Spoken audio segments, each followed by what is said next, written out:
Netanyahu ইরানের বিরুদ্ধে বিরাট কিছু করতে চলেছে, সেই জিনিসটাই কিন্তু সামনে রাখছে ইসরায়েল।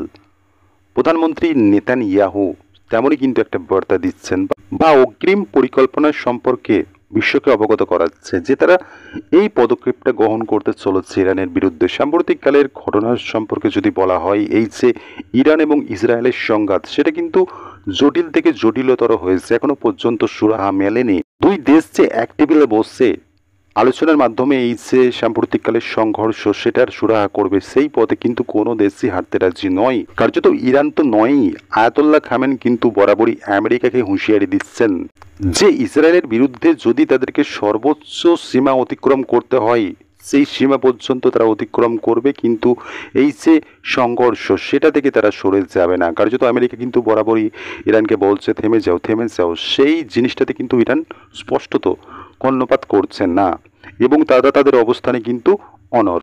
যদি দেখা হয় ইসরায়েলের হামলায় কিন্তু ইরানকে বিপুল ক্ষতির সম্মুখীন হতে হচ্ছে। একাধিক জায়গায় ইন্টারনেট পরিষেবা বন্ধ, একাধিক নির্মাণ ধসে পড়ছে সেকেন্ডে মিনিটে ইসরায়েলের হামলায়। তো স্বাভাবিকভাবেই এরই মাঝে কিন্তু প্রায় 8-9 দিন পার হয়ে গেল, এখনো পর্যন্ত কিন্তু দুই দেশের মধ্যে সমঝোতা হয়ে উঠলো না। তারা কোনো দেশই কিন্তু টেবিলে বসছে না। একদিকে যখন ইরান হুঁশিয়ার দিচ্ছে ইসরায়েলকে যে তারা সর্বোচ্চ শক্তি দিয়ে ইসরায়েলের উপর হামলা চালাবে, জবাব দেবে, অপরদিকে কিন্তু ইসরায়েলও পিছিয়ে নেই, তারাও কিন্তু লাগাতার ইরানের ওপর হামলা চালিয়েই যাচ্ছে। ইসরায়েল এবং ইরানের সংঘাত যে কতটা সুদূর প্রসারী হবে সেই সম্পর্কে কিন্তু বিশ্বের কোনো ধারণা নেই বা অনুমানও করতে পারছে না যে এই দু দেশের মধ্যে সংঘাত কোন জায়গায় গিয়ে ঠেকবে এবং শেষ পরিণতিটা কী হবে। এরকমটা হবে না তো যে ইরানের অবস্থা গাজার মতো হবে, গাজার মতো অবস্থা করে ছাড়বে ইসরায়েল ইরানকে। তো স্বাভাবিকভাবে এই সমস্ত প্রশ্নগুলো কিন্তু আসছে। এবং যদি দেখা হয় ইসরায়েল কিন্তু এতটাও দুর্বল নয়, বা ইসরায়েলের মতো সামরিক শক্তিশালী দেশ কিন্তু বিশ্বে খুবই কম রয়েছে। স্বাভাবিকভাবে সেই দেশ ইসরায়েল, যে কিনা 100-তে 2-3টে দেশের সাথে লড়াই করেছে এবং জয়লাভও করছে অনায়াসে, তো স্বাভাবিকভাবেই সেই দেশ যে কতটা শক্তিশালী সে সম্পর্কে কোনো সন্দেহই নেই। নিঃসন্দেহে ইসরায়েল একটা শক্তিশালী, সামরিক দিক থেকে শক্তিশালী দেশ। সেক্ষেত্রে কিন্তু তার তুলনায় যদি দেখা হয় ইরানও পিছিয়ে নেই, তবে ইসরায়েলের তুলনায় তারা অনেকটা নিচে রয়েছে সামরিক দিক থেকে। এবং সেক্ষেত্রে কিন্তু এই যে সাম্প্রতিককালের সংঘাত সেটা একটু একটু করে বেড়েই চলেছে। এবং এরই মাঝে কিন্তু নেতানিয়াহু দাবি করছেন বা তারা একটা পরিকল্পনা করছে। একদিকে তো এরকম একটা জল্পনা সামনে আসছে যে ইসরায়েল সেই নীতি অবলম্বন করতে চলেছে যেগুলো তারা হিজবুল্লাহ থেকে শুরু করে হামাস সন্ত্রাসবাদের বিরুদ্ধে পদক্ষেপ করেছিল, সেই পরিকল্পনা মাফিকই কিন্তু তারা অগ্রসর হচ্ছে। অর্থাৎ যে জিনিসটা সামনে আসছে, সাম্প্রতিককালে ইরানের যিনি মুখ্য ধর্মগুরু রয়েছেন আয়াতুল্লাহ আলী খামেন, তাকে গুপ্ত হত্যার পরিকল্পনা করছে ইসরায়েল, এমন একটা আশঙ্কা কিন্তু সামনে আসছে। যেহেতু ইসরায়েল এরকমই একটা নীতিতে বেশি বিশ্বাসী যে দলের মুখ্য যিনি রয়েছেন সেই মাথাটাকে সরিয়ে দিতে পারলেই কার্যত পরিস্থিতি নিয়ন্ত্রণে চলে আসছে।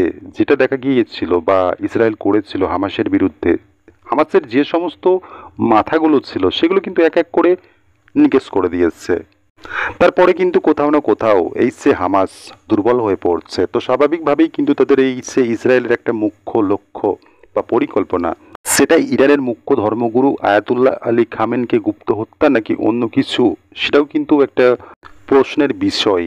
একদিকে আমেরিকা দাবি করছে যে তারা ইচ্ছা করলেই ইরানের ধর্মগুরু যিনি রয়েছেন, যিনি ইরানের নেতৃত্ব দিচ্ছেন আয়াতুল্লাহ আলী খামেন, তিনি কোথায় লুকিয়ে রয়েছেন, কোন বাংকারে লুকিয়ে রয়েছে, সেই সমস্ত বিষয়ে পূর্ণ অবগত রয়েছে আমেরিকা। আমেরিকা চাইলেই তাকে গুপ্ত হত্যা করতে পারে, এমনটা কিন্তু আমেরিকা বলছে। আর একদিকে এরকম একটা জল্পনা আসছে যে ইসরায়েলও পিছিয়ে নেই, তারাও কিন্তু এরকম একটা পরিকল্পনা করছে যে এই যে পথের কাঁটা, মূল পথের কাঁটাটাকে সরিয়ে দেওয়ার পরিকল্পনা তারা করছে, এমন বিষয়টাও কিন্তু সামনে আসছে। অপরদিকে কিন্তু নেতানিয়াহু তার মাঝে একটা দাবি করে বসছেন যে তারা বড় কিছু করতে চলেছে। সেক্ষেত্রে আমেরিকার সমর্থন দিক আর না দিক সেটা কোনো বিষয় নয়, আমেরিকার সমর্থন দিলেও করবে, আর যদি সমর্থন না দেয় তাও করবে। তো স্বাভাবিকভাবে কি করতে চলেছে ইসরায়েল, এটা কিন্তু এখন দেখার বিষয়।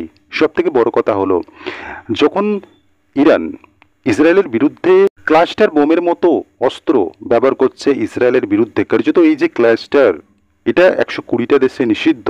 নিষিদ্ধ এই বোমা সেটা পর্যন্ত ব্যবহার করতে পিছুপা হচ্ছে না ইরান। তো স্বাভাবিকভাবেই ইরানের যে বেপরোয়া কোন জায়গায় গিয়ে পৌঁছেছে, স্বাভাবিকভাবেই বোঝা যাচ্ছে ইরান একদম মরিয়া হয়ে উঠেছে ইসরায়েলের উপর চড়াও হতে বা হামলা করতে। এই জিনিসটা তো বোঝাই যাচ্ছে, যেহেতু তারা এমন একটা বোম বা অস্ত্র ব্যবহার করছে যেটা নিষিদ্ধ, সেই আন্তর্জাতিকভাবে যে নিয়ম রয়েছে, নিষেধাজ্ঞা রয়েছে বিশ্বে, সেই বিশ্বের যে নিয়ম নীতি সেটাকে তোয়াক্কা না করেই ইরান অগ্রসর হচ্ছে। তো স্বাভাবিকভাবেই বোঝা যাচ্ছে ইরানের মধ্যে যে বেপরোয়া জিনিসটা জন্মেছে, এটা তাদেরকে চরম পরিণতির দিকে ঠেলে দেবে। এবং স্বাভাবিকভাবেই কিন্তু একদিকে যখন ইরান এহেন জিনিস ব্যবহার করছে ইসরায়েলের বিরুদ্ধে, ইসরায়েলও কিন্তু পিছিয়ে নেই, তারাও কিন্তু বড়সড় পরিকল্পনার দিকে অগ্রসর হচ্ছে। নিঃসন্দেহে বিরাট কিছু হতে চলেছে আগামী দিনে, এটা তো বলা যেতেই পারে।